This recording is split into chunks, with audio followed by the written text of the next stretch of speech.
ಇದು ಇವತ್ತಿನ ವಿಜಯ times trending news.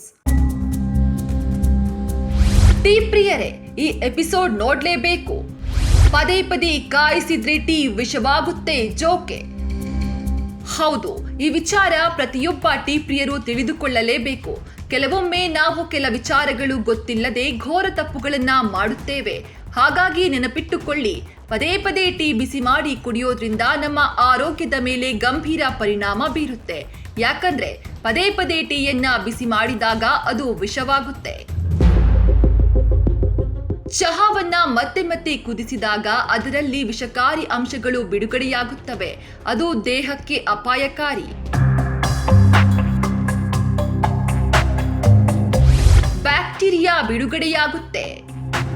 ಚಹಾಗೆ ಬಳಕೆ ಮಾಡುವ ಸಕ್ಕರೆ ಹಾಗೂ ಹಾಲಿನಲ್ಲಿ ಬ್ಯಾಕ್ಟೀರಿಯಾಗಳ ಪ್ರಮಾಣ ಹೆಚ್ಚಿರುತ್ತೆ. ಇವುಗಳನ್ನ ಸೇರಿಸಿ ಮಾಡೋ ಚಹಾದಲ್ಲಿ ಶಿಲೀಂಧ್ರ ಮತ್ತು ಬ್ಯಾಕ್ಟೀರಿಯಾದಂತಹ ಸೂಕ್ಷ್ಮ ಜೀವಿಗಳು ಬೆಳೆಯುತ್ತೆ. ಟೀ ಮಾಡಿ 4 ರಿಂದ 8 ಗಂಟೆಗಳ ಕಾಲ ಬಿಟ್ರೆ ಈ ಬ್ಯಾಕ್ಟೀರಿಯಾಗಳು ದುಪ್ಪಟ್ಟಾಗುವ ಸಾಧ್ಯತೆ ಇರುತ್ತೆ. ಅದೇ ಟೀಯನ್ನ ಮತ್ತೆ ಸ್ವಲ್ಪ ಬಿಸಿಯಷ್ಟೇ ಮಾಡುತ್ತೇವಷ್ಟೇ, ಕುದಿಸೋದಿಲ್ಲ. ಆಗ ಆ ಬ್ಯಾಕ್ಟೀರಿಯಾಗಳು ಮನುಷ್ಯನ ದೇಹ ಸೇರಿ ಆಹಾರ ವಿಷ ಆಗುವ ಸಾಧ್ಯತೆಗಳಿರುತ್ತೆ. ಟ್ಯಾನಿನ್ ಪ್ರಮಾಣ ಬಿಡುಗಡೆ. ಚಹಾದ ಎಲೆಗಳಲ್ಲಿ ಟ್ಯಾನಿನ್ ಪ್ರಮಾಣ ಹೆಚ್ಚಿರುತ್ತೆ.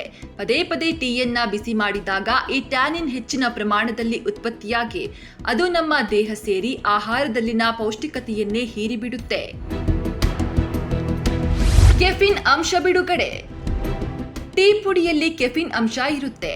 ಪದೇ ಪದೇ ಟೀ ಬಿಸಿ ಮಾಡಿ ಕುಡಿತಾ ಇದ್ರೆ ನಮಗೆ ತಿಳಿಯದ ಹಾಗೆ ಕೆಫಿನ್ ಅಂಶ ದೇಹಕ್ಕೆ ಹೊಕ್ಕು ನಾನಾ ಆರೋಗ್ಯ ಸಮಸ್ಯೆ ಉಂಟು ಮಾಡಲಿದೆ.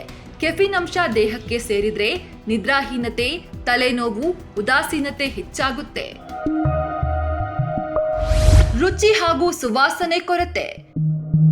ಮತ್ತೆ ಮತ್ತೆ ಟೀಯನ್ನ ಬಿಸಿ ಮಾಡಿದಾಗ ಆಕ್ಸಿಡೀಕರಣದ ಪರಿಣಾಮ ಚಹಾ ಕಹಿಯಾಗಲು ಪ್ರಾರಂಭ ಆಗುತ್ತೆ. ಆಗ ಸುವಾಸನೆ ಹಾಗೂ ರುಚಿಗಾಗಿ ಟೀ ಕುಡಿಯುವವರಿಗೆ ನಿರಾಸೆ ಕಾದಿರುತ್ತೆ. ಯಾಕಂದ್ರೆ ಪದೇ ಪದೇ ಬಿಸಿ ಮಾಡಿ ಕುಡಿಯೋ ಟೀಯಲ್ಲಿ ಶುದ್ಧ ಸುವಾಸನೆಯೂ ಇರೋದಿಲ್ಲ, ರುಚಿ ಕೂಡ ಇರೋದಿಲ್ಲ.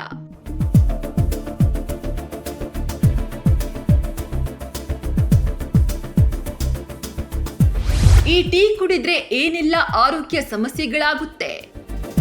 ಪದೇ ಪದೇ ಬಿಸಿ ಮಾಡೋ ಟೀಯಲ್ಲಿ ಕಬ್ಬಿಣದ ಅಂಶದ ಕೊರತೆ, ಆಸಿಡಿಟಿ, ಹೊಟ್ಟೆ ಉರಿ ಸಮಸ್ಯೆ, ಹೊಟ್ಟೆ ನೋವು, ದೇಹದಲ್ಲಿ ನೀರಿನ ಅಂಶದ ಕೊರತೆ, ವಾಂತಿ, ತಲೆ ಸುತ್ತುವುದು, ಜೀರ್ಣಕಾರಿ ಸಮಸ್ಯೆಗಳು, ಪೌಷ್ಟಿಕಾಂಶದ ಕೊರತೆ, ಫುಡ್ ಪಾಯ್ಸನ್ ಸೇರಿ ನಾನಾ ಆರೋಗ್ಯ ಸಮಸ್ಯೆಗಳು ಕಾಡಲಿವೆ. ಹೀಗೆ ಬಿಸಿ ಮಾಡಿದ ಟೀ ಕುಡಿದ್ರೆ ಮನುಷ್ಯನ ಆರೋಗ್ಯದ ಮೇಲೆ ಅನೇಕ ರೀತಿಯ ಪರಿಣಾಮ ಬೀರುತ್ತೆ.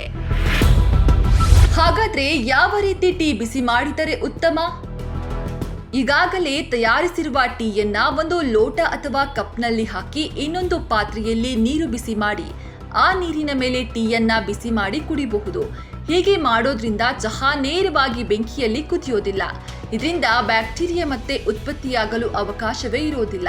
ಈ ವಿಧಾನವನ್ನ ಬಾಯ್ಲರ್ ವಿಧಾನ ಎಂದು ಕರೀತಾರೆ. ಹೀಗೆ ಟೀ ಬಿಸಿ ಮಾಡಿ ಕುಡಿಯೋದ್ರಿಂದ ಅಷ್ಟೊಂದು ಆರೋಗ್ಯ ಸಮಸ್ಯೆ ಕಾಡೋದಿಲ್ಲ. ಇದರ ಹೊರತಾಗಿ ಕೇವಲ ಟೀ ಪುಡಿ, ಸಕ್ಕರೆ ಹಾಗೂ ನೀರು ಬಳಕೆ ಮಾಡಿ ಬ್ಲ್ಯಾಕ್ ಟೀ ಬಿಸಿ ಮಾಡಿ ಕುಡಿದ್ರೆ ಆರೋಗ್ಯಕ್ಕೆ ಸಮಸ್ಯೆ ಇರೋದಿಲ್ಲ. ಸೌಜನ್ಯ, ವಿಜಯ ಟೈಮ್ಸ್.